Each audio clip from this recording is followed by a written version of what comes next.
nome dele já está na história da política brasileira. Com uma ascensão meteórica, ele se tornou o deputado mais votado do Brasil em 2022. O que realmente impressiona é o que ele representa, a voz mais contundente da direita brasileira no Congresso Federal. Um fenômeno político tão jovem, ele é mais relevante em 3 anos do que muitos que passaram décadas em Brasília. Uma presença digital nunca vista na política brasileira, ele foi responsável pelo maior viral da política, tornando-se o terror do atual ministro da Economia. É com muita honra que eu recebo aqui o deputado federal Nicolas Ferreira. Obrigado. Nicolas, Obrigado, quero te agradecer por ter aceitado. É um prazer, é uma honra estar conversando aqui com você. Fico muito feliz de ter vindo para Brasília só para esse encontro. E, bom, queria falar do início. Eu queria te perguntar o que te levou a ser vereador em BH. Pô, antes de mais nada, obrigado aí, Firmino. Sou um acompanhador assíduo aí dos seus vídeos. Prazer. Acho muito bom, acho muito engraçado. Eu acho que a gente tem que ter uma leveza de falar sobre temas que muitas das vezes não chega na ponta, né? Porque as pessoas é chato, ou você não tem que ver um vídeo gigantesco. E as cortadas você vai ali fazendo um resumo. É bem bacana. Eu sigo há bastante tempo. Não, eu lembro que você chegou num vídeo. Eu não lembro qual foi. Eu vou te falar qual foi. Fala Foi aí. muito legal. Era um vídeo que você falava que já é um tema polêmico, é uma das perguntas, mas que é da diferença do gay pro LGBT. Que o gay queria respeito e o LGBT queria militância. Fala um pouco disso, que foi o vídeo que você chegou. Que bom então que foi esse vídeo, porque as pessoas têm uma dificuldade muito grande de entender a diferença disso. Então, quando se fala a respeito de sexualidade, todo mundo já fica com medo, né? Porque hoje você tem uma militância LGBT que basicamente, se você não concorda com eles, você se torna um criminoso. Exatamente. Tá? Então, eu sempre falo isso com as pessoas. Gente, nós não estamos aqui combatendo sexualidade de ninguém, porque você pode ser o que você quiser e eu não me importo real. Agora, é muito diferente da militância LGBT, que vai impor várias coisas. Sentimentos, vai impor a visão de mundo deles. Gênero, tudo. E se você... Criança. E se você falar não pra isso, você se torna um criminoso. É como se eu falasse assim, eu sou cristão. Se você não acredita em Deus e que Jesus é o Salvador, você é um cristãofóbico. Que isso? Isso soa democrático? Não soa. Nem um pouco democrático. Então eu sempre coloco isso porque as pessoas, enfim, por conta de mídia, por conta de influenciadores, enfim, de esquerda, que gerou um medo tão grande nas pessoas de falar sobre isso, você pode xingar qualquer pessoa, né? E falar dar opinião, na verdade, sobre qualquer pessoa. Sobre padre, pastor, padre não sei o quê, pedofilia, pastor ladrão, cristão é isso, fulano é aquilo, polícia é isso, é aquilo. Mas quando você vai falar da militância LGBT, você não pode. É uma pergunta, assim, porque eu te pergunto isso porque é uma das minhas bandeiras. Sim. Que talvez se foi um movimento social um dia lá na década de 70, com os caras levando porrada em Nova York, aquele pessoal deve ter vergonha do que virou. É porque eu não enxergo como um movimento social que luta por direitos. Eu enxergo como um puxadinho político. Vou te dar um exemplo. Né? Assim, queríamos poder adotar uma criança ou casar no cartório, alguma coisa desse tipo. Conseguimos. O que a gente faz com isso? A gente briga por pronome, por banheiro. Então, assim, é o que eu sempre falo pra vocês. Isso aqui é um puxadinho da esquerda. Sim. Né? Essa narrativa de vocês, que é o país que mais mata LGBT no mundo, e que eu acho que a bandeira de todos que estão ali no Congresso é uma grande mentira. Não, e aí eles vão levantar a bandeira do Hamas, bandeira da Palestina. Vai lá falar que não, eu quero ter um banheiro próprio. Você não vai voar de um prédio, porque os caras fazem dessa forma. Então, as duas maiores paradas LGBTs que tem no mundo, Israel, né? Israel e Avenida Paulista. Então, que país é esse onde você tem aí, não sei a porcentagem de homossexuais no mundo ou no Brasil, mas sei lá, por dados, eu acredito de trans e tudo, sei lá, sejam 2%, 2%, que eu acho que ainda, enfim, é muito. Mas 2%, eles têm representatividade em tudo. Tudo. Todos os filmes têm um homossexual, todos os seriados, todos os documentários, roupas, tem um mês só pra eles, né? O Pride Month lá nos Estados Unidos. Enfim, tem várias políticas sociais, etc, que os caras fazem só voltado pra isso. Então, assim, não é uma luta por direito. O que eu falo pra vocês é assim, gente, a gente tá num país por exemplo, de Ludmilla, de Anitta, de Pablo Vittar, mas já foi o país de Cazuza, de Renato Russo, sim. de Cássia Eller, né? Sim. Tudo bem que a nossa cultura despencou de qualidade. Mas assim, você tá falando que esse país é o que mais mata. Olha a Farm de Amoedo no Rio de Janeiro, Carnaval de Salvador, Bloco de Ivete, de Cláudia Leite. É deste país que estamos falando. Este é o que mais mata? Não, nós estamos falando do país do Clodovil. Exatamente. Do Clodovil, que falava abertamente já naquela época sobre ele não concordar com diversos pontos que essa militância fazia. Então, sim, é um ponto que fico feliz de ter, enfim, compartilhado e te seguido a partir desse Foi vídeo. muito Porque legal. Você entrou nessa diferença do gay e do LGBT. Porque eu valorizo quem tem uma honestidade, mesmo que seja difícil, porque esse meio é muito persecutório, né? Mas olha só, a gente tem que ser honesto no sentido, esse dado de que é o país que mais mata LGBT no mundo, ele é de uma ONG que chama Grupo Gay da Bahia, que eles contabilizam todas as mortes a partir de notícias de jornal. Ou seja, a partir desse pressuposto, Sim. ele já não é dado oficial, tá? Então, por exemplo, se cair um raio em mim, tô na conta. Se tiver briga entre pontos de, sei lá, de prostituição, cai também na conta. Isso. Bom, já que entramos nas polêmicas, eu quero te fazer algumas perguntas. Então. Vai lá, mete bronca. Vamos lá. A primeira pergunta eu não respondi, né? Vou tentar ser breve. Vamos voltar lá. A gente volta. Beleza, vai lá, mete bronca. A gente entrou nas polêmicas, vamos embora. Vamos à porta. Eu quero saber o seguinte, como é o clima no Congresso Nacional fora dos recortes de internet? Por exemplo, Sim. Ano passado a gente teve aquela questão com a Júlia Zanata, com a Erika Hilton, e que foi uma delícia acompanhar. Era uma quinta série. Aquilo lá era um puxadinho da quinta série, uma delícia. A hora que tirou aquele corte do celular, como que é o clima? Entrei no elevador, encontrei a Erika Hilton, dou bom dia. Cara, Encontrei Glaze Hoffman, falou lá, boa tarde. Existe espaço pra isso? Como é? Cara, existe, eu sou muito de boa, porque pra mim, ser tolerante é tolerar o intolerável.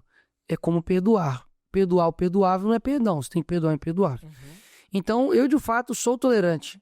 Eu converso. Essa é a sua maturidade. Eu olho, tipo assim, eu troquei, teve um dia, tipo assim, eu tava com a minha filha, com a Aurora. O bolo estava passando, eu brinquei, ó, filha, já vi um bolo andando. Brinquei assim, deu uma desconversada assim. E ele dá oi? Como que é? Ele responde assim. Eu acho que existem momentos, assim, existem fases mais tensas no Congresso, existem fases que... Não, porque eu já vi entrevista da Erika Hilton falando, não se dialoga com fascista. Eu já vi ela falando também que nem óleo e tal, mas é mentira, nesse dia mesmo... falar, existe esse espaço pra dar olá, como vai, boa tarde? Claro que tem, você tem ali, por exemplo... nesse dia mesmo lá do celular da Zanata, né? Que ela foi e falou, nossa, ela tava xingando uma mulher. Tava xingando uma mulher. A Érica tava xingando uma mulher que era de direita, na comissão da mulher, com a ministra da mulher lá, e falando que tava defendendo a mulher. E eu falei, pelo menos ela é ela. E aí depois ali, eu fiquei zoando, pô, fica na sua aí e tal, tudo mais, brincando assim. E vários momentos, porque, por exemplo, ela tá conversando com alguém assim, a gente zoa, brinca e tudo, mas lógico, não tem nenhum tipo de diálogo, eu com ela, de tipo, brincar eu com ela assim, do tipo, vamos zoar aqui juntos. Não, mas eu sempre tento ficar de boa. Existem pessoas que de fato eu não converso, não olho, que é por questão de insalubridade, que é tipo o rachadinha. Então, pô... Mas aquilo ali não dá. Não dá porque é um nível de desrespeito, de baixaria, de falta de dignidade absurda. Eu acho que, bicho, Érica, esse pessoal, símbolos, os caras têm uma defesa ideológica cega, sabe? São ventrílocos. Ela tem essa bandeira aí do 6-1, tá? Sim. E que você precisa ter diálogo pra passar aquilo no Congresso. Ela, sendo de um partido radical, como o PSOL existe espaço pra um deputado de esquerda do PSOL aprovar um projeto nesse nível, sendo radical do jeito que ele é? Não tem, até mesmo porque na entrevista lá, não sei se foi pra Globo, a Erika Hilton passou uma vergonha que o cara perguntou, você tem algum estudo de impacto econômico sobre essa sua medida? Não. Ela falou que não tem, então como que você propõe uma coisa que você não tem impacto econômico disso? Ou seja, é literalmente pra uma questão populista, porque se for assim... E você acha que passa pelo menos 5-2? Então, vai existir, você acha que vai existir esse diálogo de 5-2? Eu acredito que seja um ideal, eu acredito que a própria escala 6x1, ela tira até mesmo a dignidade da pessoa de ter, um tempo livre para poder fazer o que ela quiser. Se, por exemplo, ela precisa ir num hospital, ela precisa, sei lá, resolver alguma coisa talvez estética, sabe, do nariz dela, do dente dela, não tem tempo, então não tem tempo de viver a vida dela. Só que isso são vários fatores. O fator de que nós temos uma CLT extremamente moldada pela Carta de Lavoro, né, de Mussolini, ou seja, ela tem um Estado grande que não impede, ou digamos assim, um livre renegociação das medidas trabalhistas entre o empregador e o empregado. Então, por que tem gente que sai daqui do Brasil para poder ir lá para os Estados Unidos, muitas vezes trabalhar em escala 7x7? Porque lá você vê o fruto do seu trabalho sendo empenhado, você consegue ver que o seu dinheiro tá valendo a pena. Então, aqui no nosso país, são várias medidas. Eu não estou dizendo, tipo, agora você tem que ir lá conversar com o seu patrão. Eu sei que não é assim. Sim, claro. Mas são vários fatores, né? Exatamente. Fatores, por exemplo... eu vi você falando que o funcionário, o colaborador, deveria poder escolher a quantidade de horas que ele quer trabalhar. Sim, hoje, né? por exemplo, você não tem uma liberdade do tipo de você fazer essas negociações como há, por exemplo, nos Estados Unidos, né? Sim.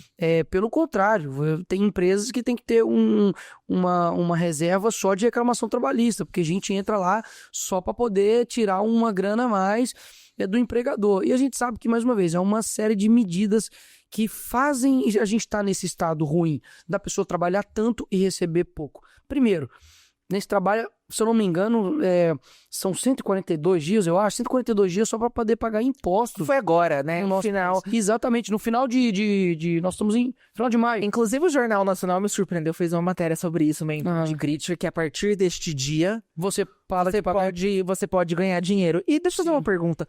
Como que você acha que você conquistou o respeito que você tem sendo tão jovem? Porque você chega no primeiro mandato, Sim. E hoje você, assim...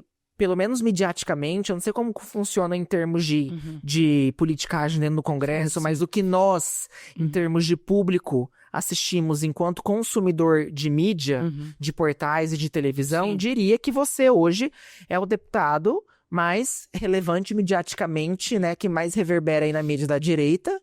E até, assim, arrisco a dizer que da esquerda quem mais aparece na mídia é Erika Hilton. Eu acredito que vão ser as duas maiores votações do ano que vem de direita e esquerda, né? Eu sempre traço esse paralelo, né, do mais relevante na direita e o mais relevante na esquerda. E fica a pergunta pra você, como que você conquista o respeito e esse posto sendo tão jovem? Eu acho que a comunicação, ela não tem segredo. Muitas pessoas acham que é por conta do fundo preto, da blusa preta, das edições. Não é isso. Eu acho que do tanto que eles fazem também e não dá nem 1%. Não, mas peraí, você já era antes do vídeo do Pix, né? Quando você fala de vídeo preto, de blusa preta... Não, eu digo assim, que isso foi um... eu acho que foi um marco, digamos assim, histórico. Foi um divisor de águas na tua vida? Eu acho que pode ter sido no seguinte sentido, de que, poxa, um vídeo fazer com que o governo Lula recue sobre uma medida fiscal... Tipo, isso mostrou que não eram só vídeos. A força da internet, porque as pessoas ficam assim, não, é só videozinhos e tal. Opa, esse tempo não é videozinho agora e também não era videozinho esse tempo todo. Porque todos esses vídeos, seja os vídeos que eu fiz antes da minha campanha, os vídeos que eu já falei sobre Felipe Neto, que tá lá, inclusive até hoje um dossiê sobre ele. Todos esses vídeos, quem tá de fora e é da política velha, fala, só videozinho, o cara que tá lá falando. Só que eu fui construindo isso ao longo do tempo. Então, eu não sou um ex-Big Brother que, tipo, ganhou um monte de seguidor num dia, no outro ninguém me lembra mais de mim. Então eu posso botar que este vídeo foi um resultado de vários vídeos? Com certeza, de anos, na verdade. Já teve vários vídeos meus que nunca bateram 1 milhão. Mas eles fizeram um levantamento, não sei quantos vídeos meus que bateram já mais de 1 milhão de visualizações. Pra quem olha de fora, fala assim, só um vídeo aí qualquer. Mas todo esse tempo eu tava lá, eu tava fazendo as fissuras nele, entendeu? Olhando pra trás, eu acho que aquele momento, em 2013, quando começam aquelas manifestações que dá início ao impeachment da Dilma, é um momento que não é que o governo recua. Bom, naquele momento a gente recua ali, o aumento da passagem no Rio de Janeiro, mas novamente recua. E eu acho que é a primeira vez que eu lembro, desde aquela vez, que uma manifestação popular... Bom, eu vou botar como uma manifestação popular. Tem internet, é uma manifestação popular, mas assim, não a gente física, né, na rua. A gente não foi pra rua com faixas, bandeiras e cartazes, mas eu acho que foi a primeira vez, desde aquele momento, que o governo recua. Eu também acho. Até mesmo porque... Não é que eu acho. Eu tenho certeza, porque foi uma coisa tão fora do, digamos assim, do comum... que você mede, por exemplo, como que as pessoas gostaram, me acompanharam, que naquele dia, em um dia, eu passei a quantidade de seguidores do Lula. Eu tava com 11, eu acho que milhões e tudo, ou 12. A gente tem um grupo dos gays de direita, né? E uma das coisas que a gente conversou no grupo aquele dia, foi que, claro que você já era relevante na direita, mas você furou a bolha aquele dia. Não foi. E é muito legal quando um parlamentar de direita consegue dialogar e conversar com outros eu públicos. também acho muito legal. E eu Aqueles busco radicais de isso. esquerda que vão falar que é fake news e tal, mas eu acho... Igual a Haddad vai falar que foi... Mas assim, quem protege a esquerda vai proteger a esquerda. Sim. Eu acho que você conversou com o centro aquele dia, né? Vamos botar dessa forma, que você conseguiu eu conversar acho que com digo o mais centro. do que o centro. Eu acho que eu consegui atingir pessoas que não estavam ligadas sobre o que estava acontecendo. Pessoas apolíticas. Entendeu? Pessoas que não querem saber disso. Até mesmo porque eu luto por uma política que, se eu não te encher o saco, eu já sou o melhor político do mundo. Tipo, o brasileiro, o Brasil deixou de ser o país do futebol para ser o país da política. Tipo, tudo bem, você tem que focar realmente nas coisas que são importantes. Futebol também eu acho também que é importante. Poxa, quantidade de emprego, de renda que gera tudo nisso. Só que a gente não deixou de ser o país do futebol, o país da política, do tipo, nossa, nós estamos sendo referência na política. Não, é porque a nossa política tá uma merda e a gente tá focando nisso, senão a gente não vai ter país pra lutar, pra ter país pra poder ver futebol. Mas você sempre teve essa linguagem mais popular, assim. Mas é porque é minha, entendeu? Não é uma Agora, personagem. eu vou trazer um dado aqui. Eu que tô no TikTok, né? Tá.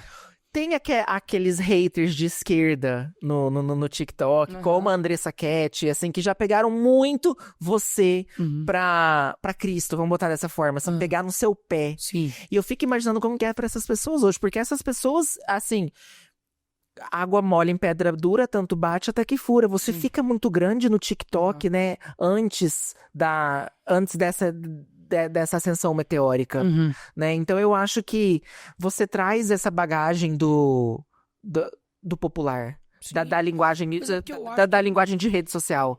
E o que a minha linguagem... Você acha que o TikTok te deu isso? Não, eu acho que ajudou, a plataforma ajudou muito, porque ela entrega também, eu acho, de uma forma bem diferente do Instagram, do Facebook, do Twitter.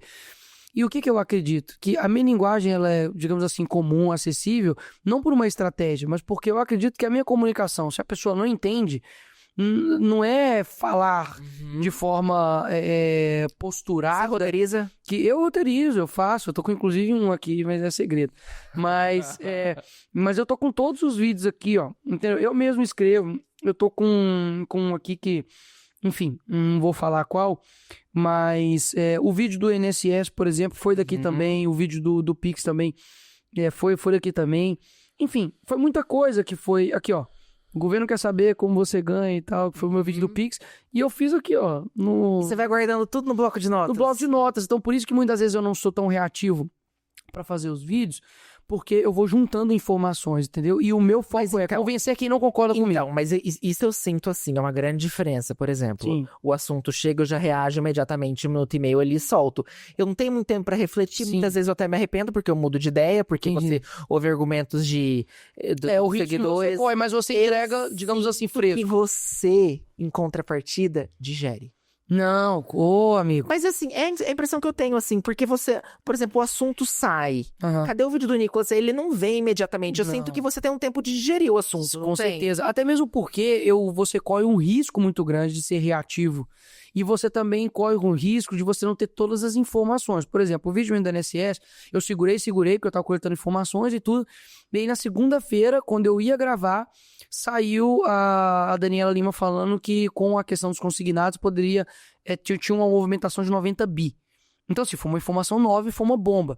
Então... Que todo mundo usa pra falar que a parte que é fake news. Exatamente. Né? Joga na tua cara que essa informação é verídica. Poxa, quem deu essa informação foi o Globo News. E se vocês falam que fake news é crime, então Daniela Lima é criminosa. Porque o que eu disse foi... Isso pode chegar até 90 bilhões que foram movimentados, e eu não sei quanto que pode ser, mas 90 bilhões de reais, gente. É muita coisa. É muita coisa. Então, assim, enfim, o que eu sinto a minha linguagem, minha comunicação é muito voltada para as pessoas que muitas vezes não concordam, ou pessoas, tipo assim, que já não concordam comigo, porque eu vou ficar pregando para convertido, não faz sentido. Claro. E bom, vamos continuar nas nossas polêmicas. Quando teve a eleição do Hugo Mota, eu vi que uma grande parte da direita ficou muito chateada com aquilo, que era um cara de centro. E na ocasião eu vi uma entrevista sua falando que foi um consenso do partido. Como que é passado pra vocês essas informações quando vai ter esse tipo de votação? Do tipo, olha, a gente vai nessa direção.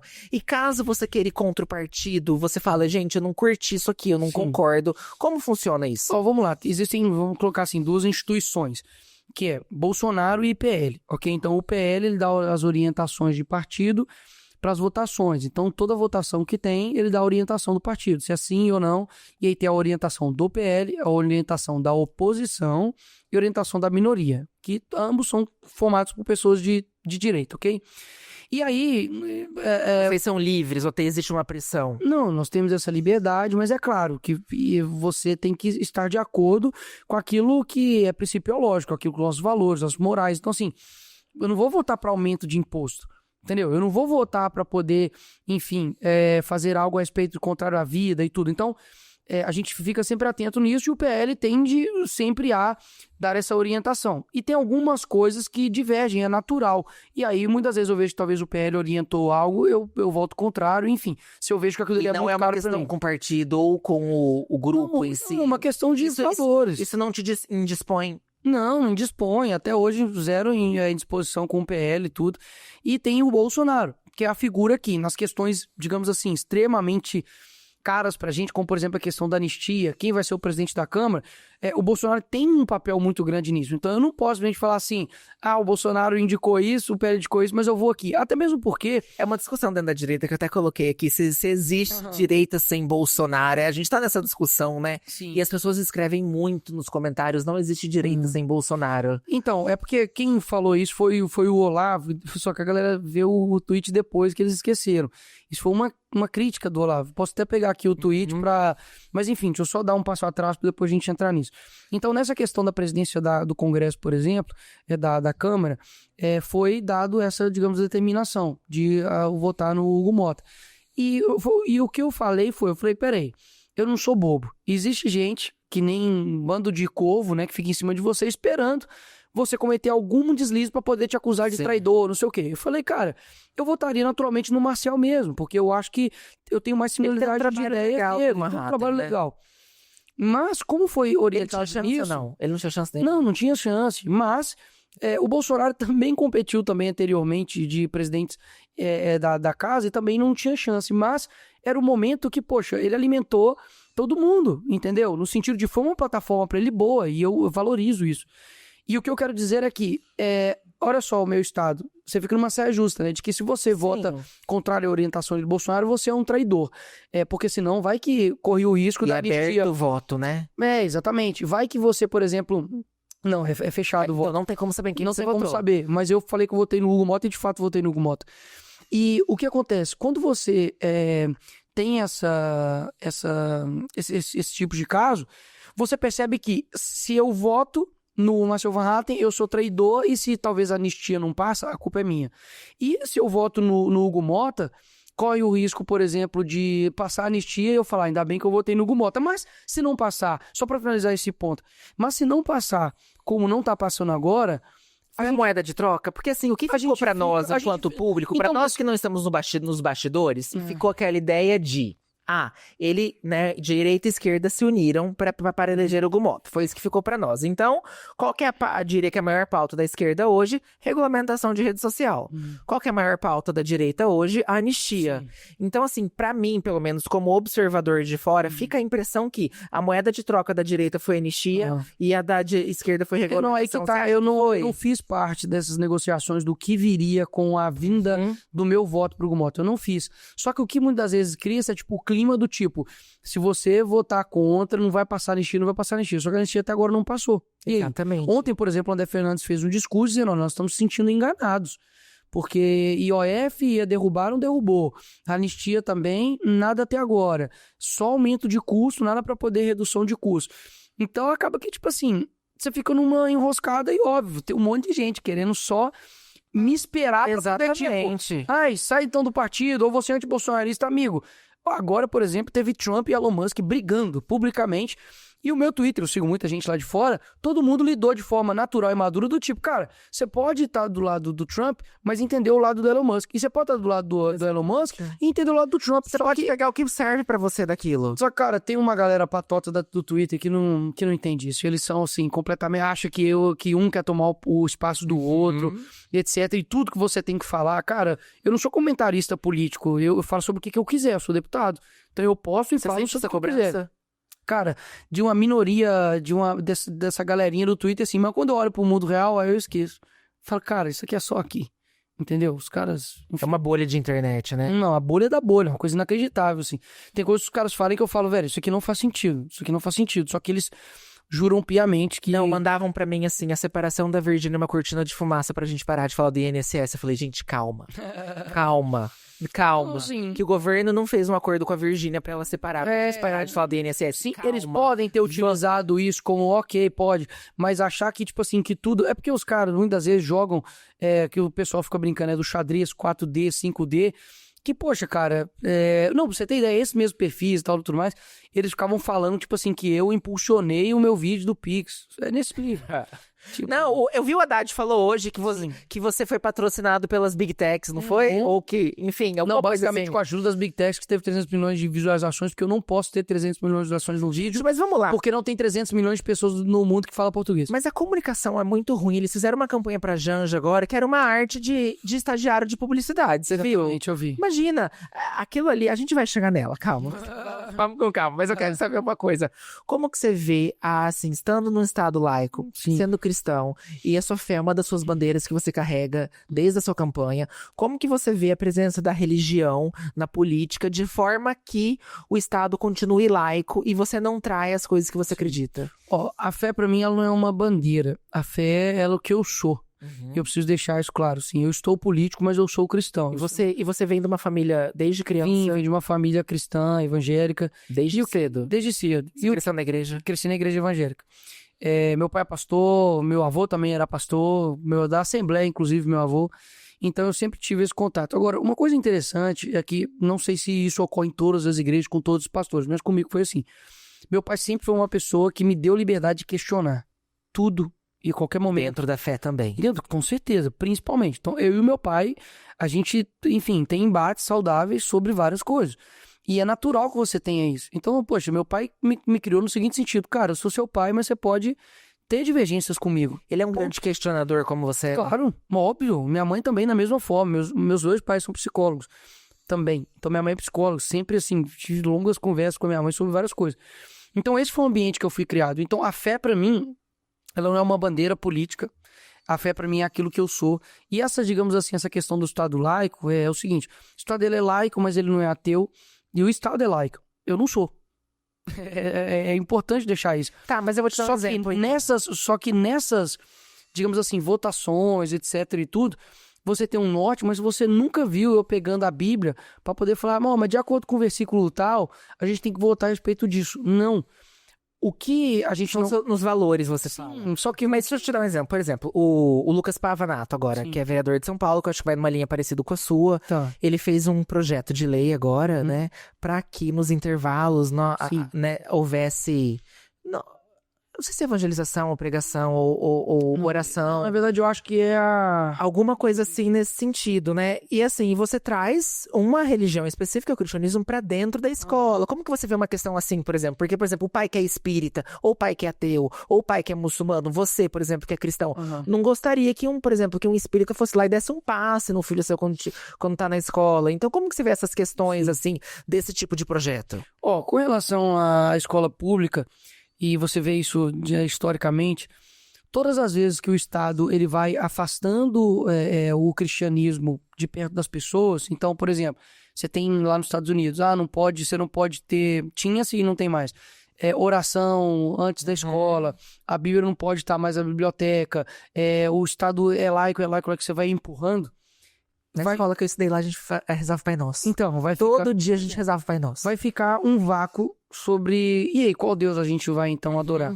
E esse Deus passa a ser o Estado. Sim. Então, qual que é a minha preocupação com tudo isso? É de que, primeiro, nas escolas privadas, elas fazem o que elas quiserem, enfim. Agora, nas escolas públicas, de fato, você tem que ter esse cuidado de você não ultrapassar ali o limite, né? Tipo, poxa, eu sou uma pessoa espírita, eu vou entrar na escola pública e vou... Dentro da escola vai ter que ter um espaço para eu ler a Bíblia, cantar o Pai Nosso? Não. Mas, então, não. Nesse sentido, não. Agora, o ponto que eu acho que é bom levantar interessante é que Por que há um trabalho tão grande do Estado de afastar o cristianismo das pessoas? Porque você pode discordar do cristianismo, não tem problema nenhum. Eu acho que a gente tá num momento mais exacerbado, assim, de ataque ao cristianismo. Eu tento olhar... Muito. Eu tento olhar, Sim. 10, 15 anos atrás, a gente não tinha isso. Isso é uma coisa que veio com essa polarização, né? Essa demonização do cristianismo. Fala, Fimi, no seguinte sentido. Antes de um genocídio físico, há um genocídio cultural. Então, antes de Hitler, por exemplo, começar a matar judeus, já tinha-se diversos panfletos, propagandas, colocando, por exemplo, judeus como insetos. Você não tem um... Eu acho que a gente tá num momento de você demonizar. Por exemplo, a gente teve a questão do Frei Gilson, mas a gente tá em questão... Uma época onde as pessoas filmam trechos, né? De pastores pregando, de padres falando alguma coisa. E aquilo vira uma grande questão, né? Mas eu falo, gente, a pessoa tá dentro da igreja dela, pregando o que ela acredita. Foi na Páscoa, né? Foi na Páscoa ali e ele falou alguma coisa do lugar da... Assim, aquela grande questão com o feminismo, da submissão da mulher, que a submissão da Bíblia quer dizer uma coisa, e elas estão falando de outro tipo de submissão quando há crítica.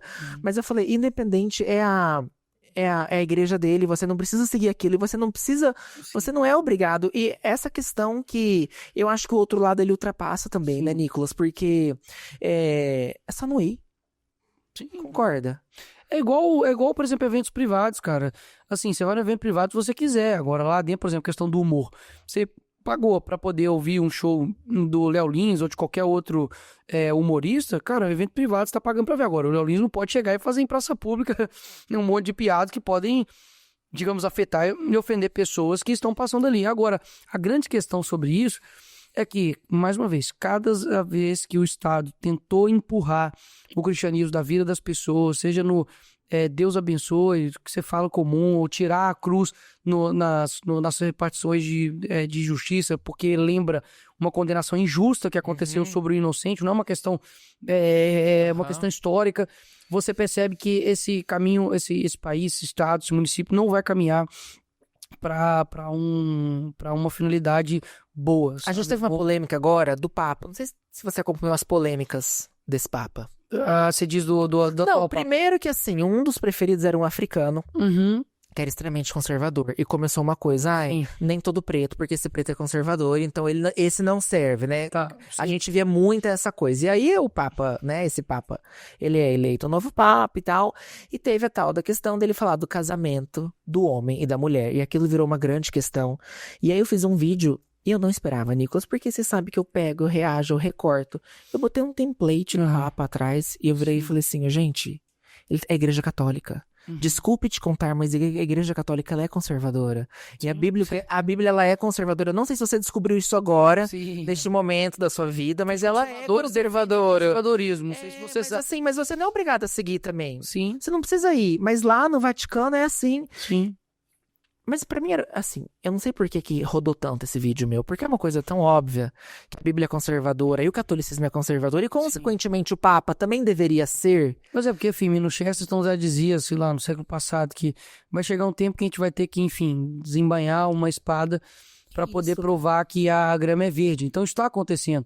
E, mais uma vez, a dificuldade dessas pessoas de, assim, aceitarem o outro, o que o outro deseja fazer e tudo, é muito grande porque eles não se contentam em viver como eles desejam. Eles querem que ou você não tenha aquilo que você quer ter, por exemplo, eu quero ter uma família, eu quero ter uma vida santa, eu quero esperar o casamento para poder ter relações sexuais, quero ter filhos, etc e tal. E daí, como essa pessoa não alcança isso por várias escolhas da vida dela, talvez, ela quer destruir. Então, assim, tem um livro do Mises que chama Mentalidade Anticapitalista, de que a raiz de tudo isso chama-se inveja. Mas essa... Chama-se inveja. Mas é base... Você olha mas quando a gente vê esses discursos marxistas em TikTok e Instagram, é a base de tudo. Sim. E a skin é a mesma. Sei. Eu adoro essa. A skin é a mesma, cara. Eu adoro reagir aos vídeos de aluno de USP. Meu irmão, a skin é a mesma. Os caras querem jurar de pé que um jovem de 30 anos que quer ter o seu corpo bem, que quer, enfim, ter uma santidade, quer ter um casamento legal, quer ter filhos, esse cara... ele é a ameaça, e o cara que tá lá na federal, não estuda, só fuma maconha, tá com a vida toda em desordem, com seus familiares, não tem esposa, não quer ter filho, esse cara, ele é o cara que é o modelo a ser seguido. É né? exatamente É isso. bizarro. Bom, com essa coisa da possível inelegibilidade do Bolsonaro agora, a gente tem conversado muito sobre essa ruptura, essa divisão de uma direita liberal e conservadora. Inclusive, saiu nos portais de direito, no Pelonews, no Conexão Política, dessa frente no Senado, essa frente no Senado centro-direita, né? E que eles botam o Tarcísio, né? Ou o Zema, ou o Ratinho Júnior encabeçando esse movimento nesse sentido. Como que você vê essa ruptura da direita conservadora com a direita liberal e onde você se encaixa nessa ruptura?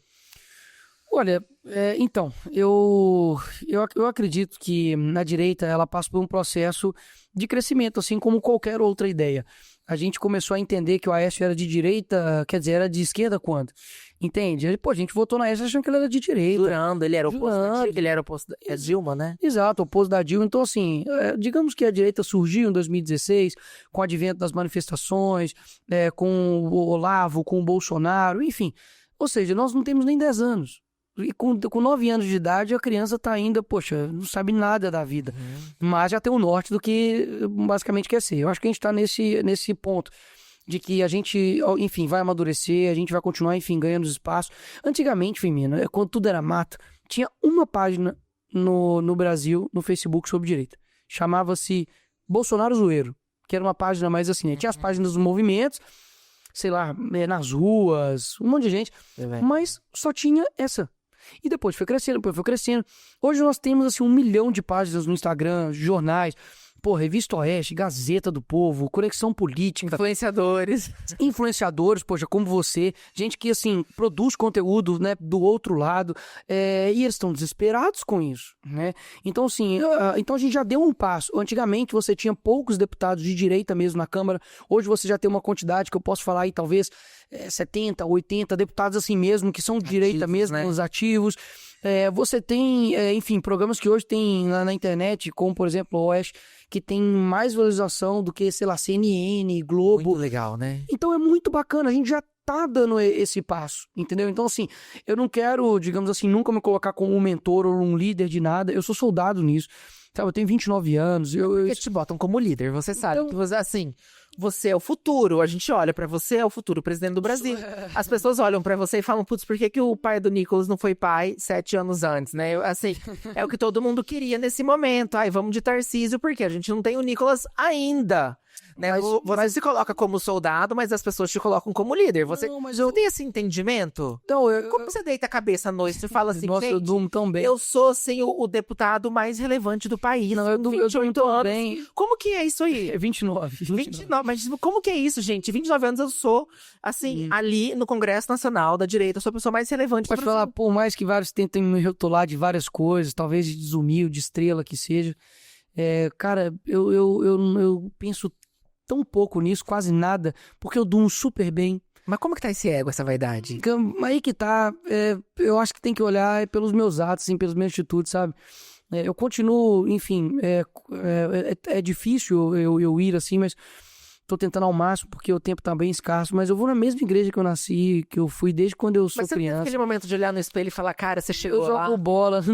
Não teve esse momento de você olhar no espelho e falar, cara, você é foda, cara, você arrebenta, você chegou lá. Porque isso não Menina, você meteu 300 milhões num vídeo, não é possível. Não é. Teve um momento que você se inflou com aquilo. Não, eu fico feliz, cara. Eu fico alegre, assim. Eu fico, pô, que legal, velho. Que, assim, a gente conseguiu atingir isso. Até mesmo porque a vaidade, todos esses vícios que você tá falando, são vícios, assim, que eu vejo contra, como espirituais, assim, no seguinte sentido. Cara, homens vaidosos, qual foram o fim deles? Homens que não têm humildade, sabe?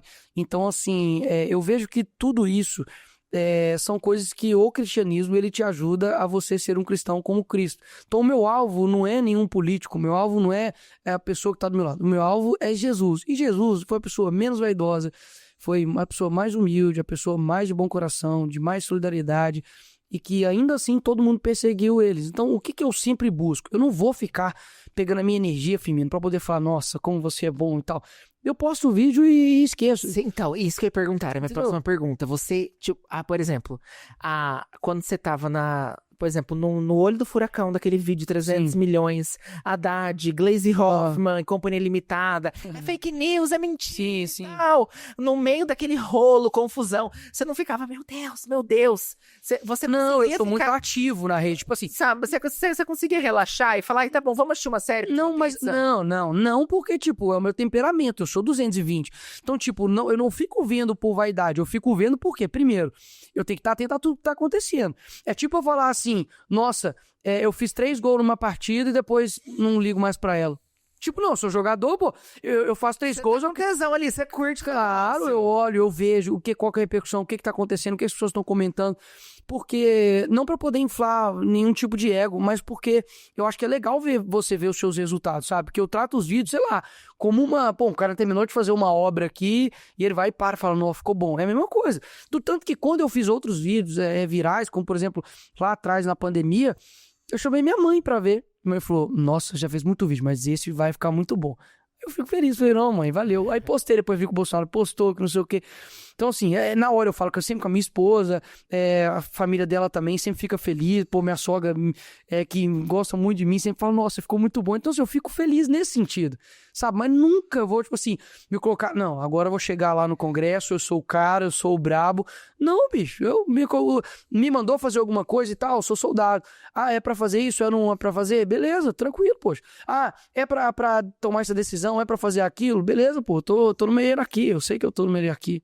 Cara, que legal. Entendeu? Não, porque pra nós, assim, que a gente olha muito inimaginável, assim, você... Como é você? Como é o teu ego? Quem que é o Nicolas? Como chega em casa? É um menino que assiste uma série, pede uma pizza. Fez, pô, claro, comi pizza ontem, vi um jogo do Brasil, não, chamei a galera que tinha alguns vereadores meus que estavam aqui, cheguei, chamei ela pra casa, troquei ideia, Não assim, consegue desligar, assim, desse... pô, cara, no dia do meu aniversário, o meu primo tinha sido preso 7 dias antes do meu aniversário, Ah, essa história é muito por boa, 30 cara. quilos de maconha, Eu reagi esse vídeo. Cara, Mas peraí, eu quero saber o seguinte. Quem te bateu nessa história foi o Metrópolis. Qual que é o problema do Metrópolis com você? Porque assim, eu vi que todo mundo falou. clique, né, pô, dá Porque, ó, clique. todo mundo falou. Mas assim, o Metrópolis tratou aquilo como uma grande coisa. O Por quê? Metrópolis, a esquerda, a Erika Hilton, esquerdinha, lacração, todos, né? Assim, foi preso. Foram todos. Porque assim, era assim. Eu lembro muito bem da matéria, era uma coisa assim, primos do deputado Nicolas Ferreira é preso, 30 quilos de cocaína, de não sei o que, parará. De repente, é a matéria inteira sobre o cara, e não se fala mais absolutamente nada sobre você, mas eu falei, cadê o Nicolas? Não é... Ele é o chamativo da matéria. O que aconteceu? 7 dias antes... gente, só um minutinho. Depois vocês cortam aí. Ou se não, mantém também problemas ao vivo, pai. 7 dias antes do meu aniversário, ele tinha sido preso. Eu nem sabia que ele tinha sido preso. Eu juro por Deus. Eu fiquei sabendo porque era aquele tipo de primo que você vê em velório e em casamento. Então, assim, eu não tinha relacionamento nenhum com ele. Quando isso aconteceu, eu falei, tá... Ué, errou, paga, acabou. Agora, é como se, tipo assim, um tio meu não paga pensão, eu vou responder por isso agora? Não. Imagina se respondesse por todas as merdas, crimes, problemas que seus parentes cometessem. Falou. Então, assim, a grande questão que eu vejo é que eles usam isso, já que não tem nada pra poder me descredibilizar. Eu não fui pego fazendo rachadinha.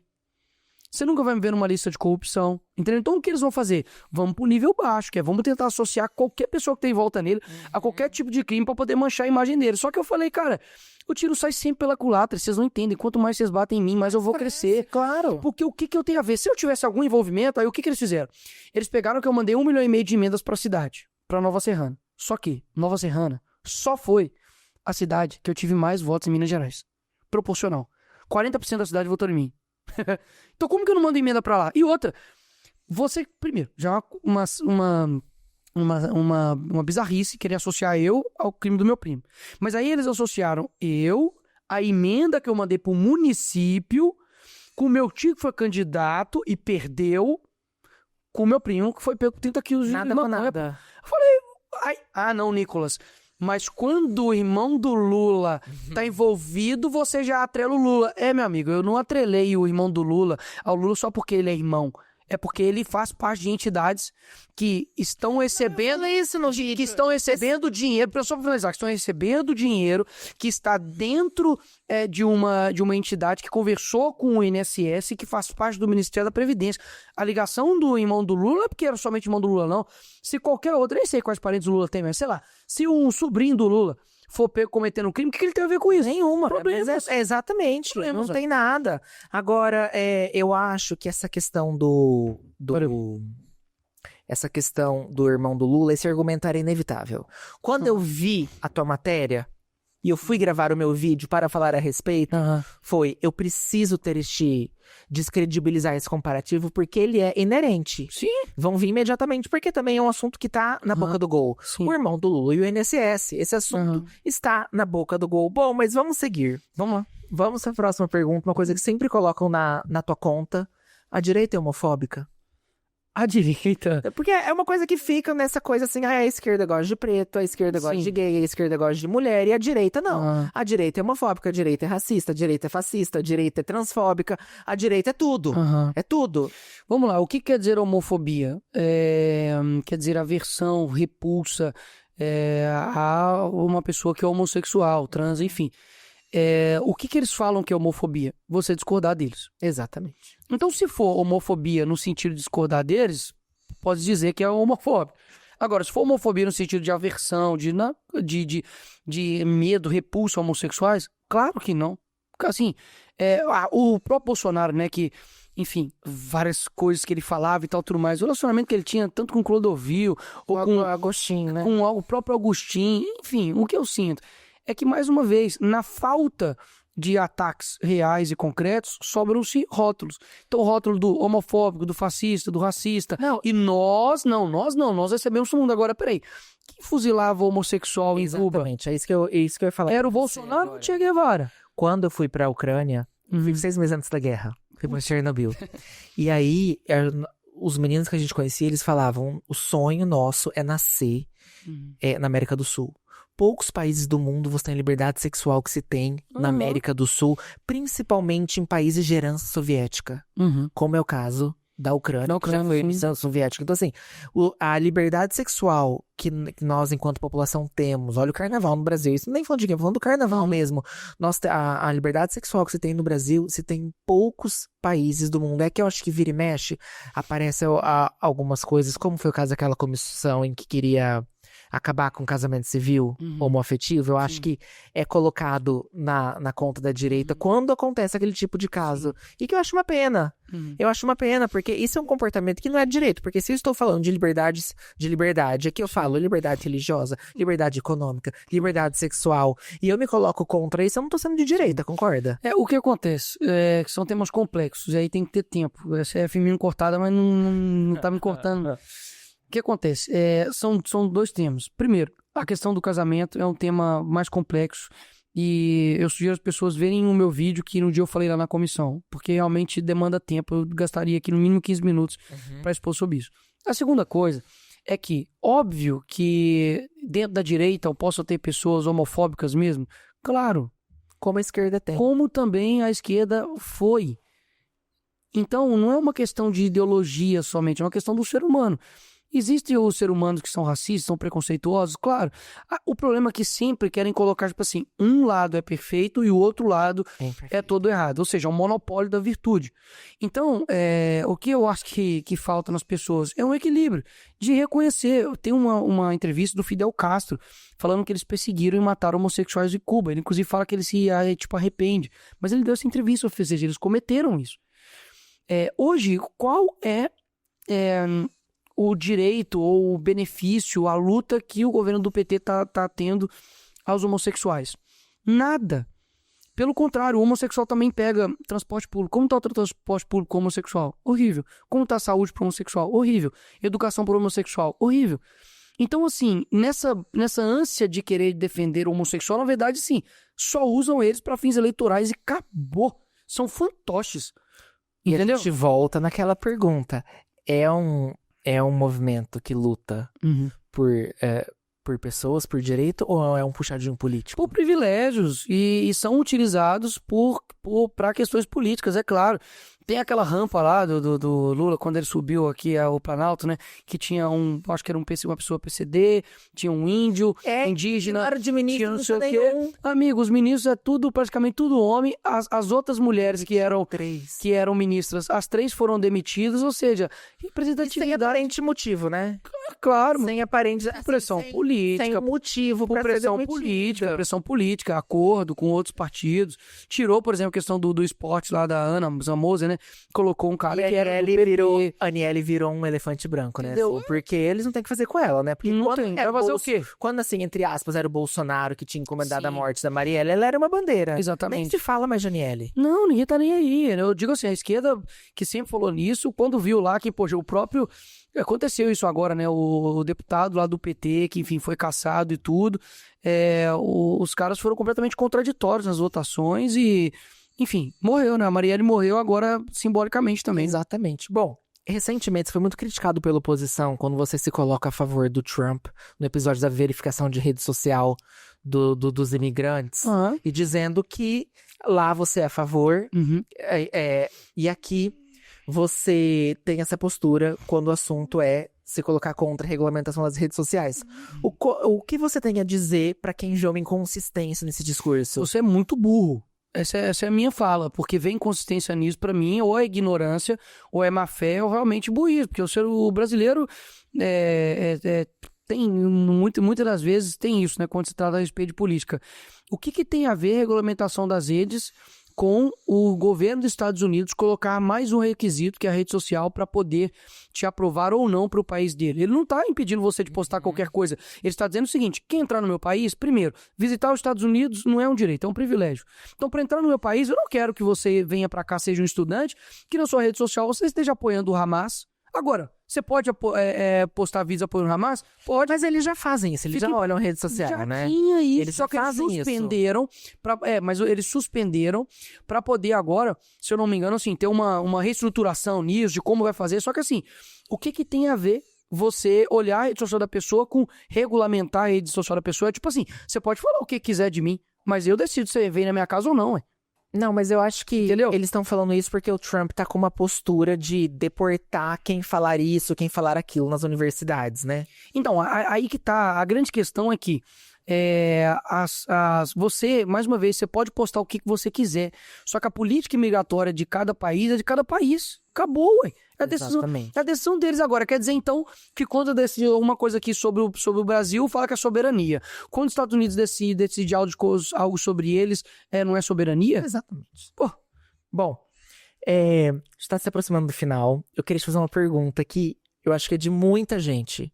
O pânico que o Haddad tem de você. Como você, enquanto parlamentar, vê um ministro da Economia que já recuou, acho que tem medo de recuar aí novamente com essa questão do IOF, e essa coisa que colocam de você, eles chamam até do que eles te chamam? Tem um apelido? Efeito Nicolas, dos vídeos ou não? Não vou lembrar agora. Mas enfim, alguma coisa de almofadinha, alguma coisa assim que eles te chamam? Chupetinha. Chupetinha, mas não é almofadinha. Como que você vê esse pânico que o ministro da Economia tem de você? Cara, um ministro de Estado que, segundo ele, estudou 3 meses de economia, que recuou com um vídeo que falou que era fake news, mas recuou da medida, se era fake news porque recuou. É um cara que tá levando um país, enfim, pro abismo. Tem a pior avaliação de prefeito de São Paulo, considerado como o pior prefeito de São Paulo, não apresenta nenhuma medida para ajudar o nosso país. E ele tem medo de mim, porque de fato eu acho que eu falo o que as pessoas querem falar. É simples assim. Hoje, por exemplo, eu fiz o discurso porque eles estavam na comissão como se ele fosse ministro da Suíça. Tá tudo bem com o Brasil, a gente que é o louco. O café tá caro, mas é culpa do Bolsonaro, né? O cara chega em casa, a mulher tá traindo ele, é culpa do Bolsonaro, né? Tudo é culpa do Bolsonaro. O cara é corno, agora é culpa do Bolsonaro. Ou seja, eles não conseguem assumir que eles erram, que eles jogam a culpa pra você. Você acha que é isso? Lógico, no tanto que eles chegaram hoje na comissão, eles falaram, não... eu falei, aí eu tive que sair para ir em outra comissão. Nisso o Haddad foi falar, Nicolas fugiu, etc e tal, me chamou de atitude de molecagem e tudo. E quando eu voltei para poder responder ele, fiz a questão de ordem, o deputado do PT lá de comissão falou, não, você não vai falar não. E sabe o que ele falou anteriormente? Falou que o meu vídeo não pode ter 300 milhões de visualizações, porque não tem 300 milhões de pessoas no mundo que Mas o algoritmo conta mais de uma vez, não é? É óbvio, você pode ver o vídeo mais de uma vez, e quando o vídeo é bom, você vê mais de uma vez. Por isso que os vídeos deles não têm visualizações, porque a pessoa nem vê direito uma vez. Então, assim, pô, ele é um malandrão, pô, ele é um malandrão. Chega lá e tal, rico, não sei o quê, debocha, como se tudo estivesse bem, mas é claro, né? Não é o filho dele que tá passando dificuldade, não é a favela dele que tá com dificuldades econômicas, é por isso, é um malandrão, cara. É um cara que vai passar na história, vai esquecer e, enfim, Haddad vai ser um nome como qualquer um outro aí. Não tenha dúvida. Bom, queria fazer um bate-bola com você agora, a gente tá chegando no final. Vai lá. E eu queria saber, o Nicolas que tá em casa, Nicolas pai, Nicolas marido, assiste um seriado, qual seriado ele assiste? Posso falar? Eu assisto muitos seriados, eu amo.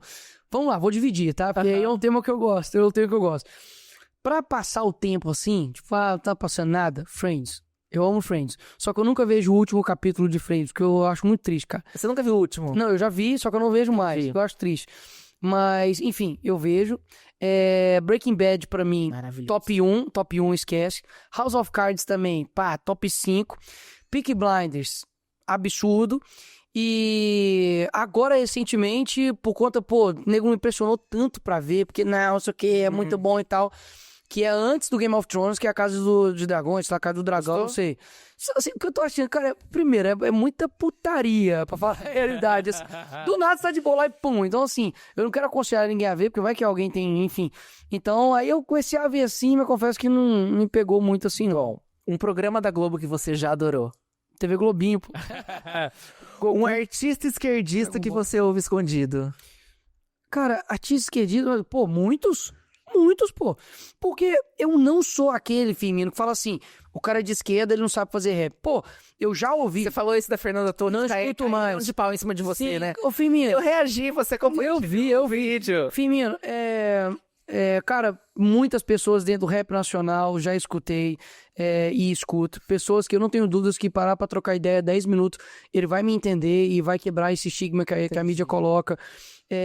Gente no ramo do trap, assim, tal, que eu gosto muito de rap. O sertanejo é muito direita, então acho que todo mundo é tranquilo.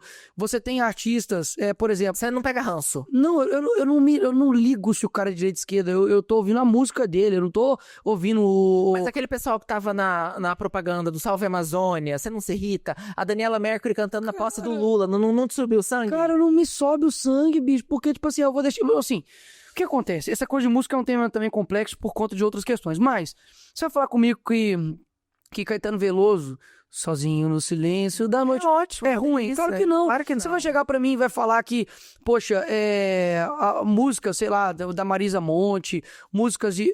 É ruim, pô. Claro então, que não. É você que é bom, então. Você que é um bom cantor. Não ligo, cara. Eu acho uma hipocrisia bizarra quando fala sobre política, aí eu falo assim, tá de sacanagem, não vai ter videozinho Salve Amazônia mais?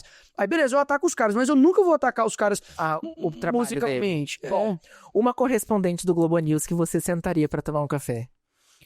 Mas qualquer um, cara. Não tem ranço de Zé, mano, não tenho. Pô, Daniela Lima, Andréa Sadi, eu acho que é esse que vem aqui na minha cabeça que eu lembro o nome, que eu não gravo o nome de praticamente ninguém. Alguém da direita que você admire não pode ser o Bolsonaro. Cara, posso falar, talvez, não vou falar a ninguém aqui, talvez seja óbvio. Eu admiro muito o André Fernandes, porque ele é uma liderança do Nordeste, é um cara que fez uma campanha linda para prefeito, conseguiu furar a bolha no Brasil todo, um monte de gente copiou a música dele. Eu fui lá presencialmente, foi um dos dias, assim, que mais me revigoraram como político, de eu falar, cara, é por algo maior do que a gente. No Ceará, entendeu?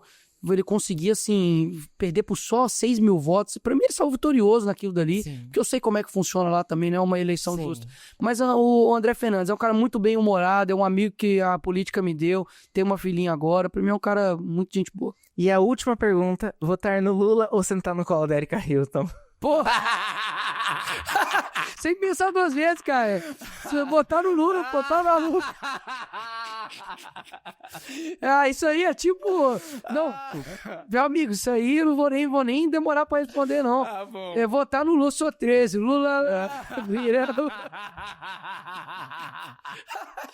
Pô, Nicolas, quero te agradecer. Você é um cara 10. Sou um admirador do seu Você trabalho. falou de um tanto de coisa aqui maneira, legal, procura.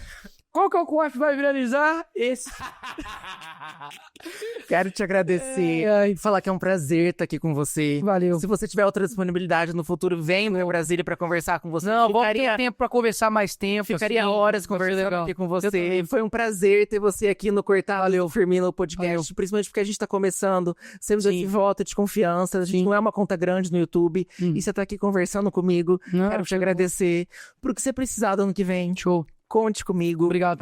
Acho que comigo com toda direito estamos Obrigado. aí. E você que acompanhou a gente até aqui no YouTube, quero agradecer pela sua participação, pela sua audiência. Inscreva-se no canal, curta, comente, compartilhe e até o próximo episódio.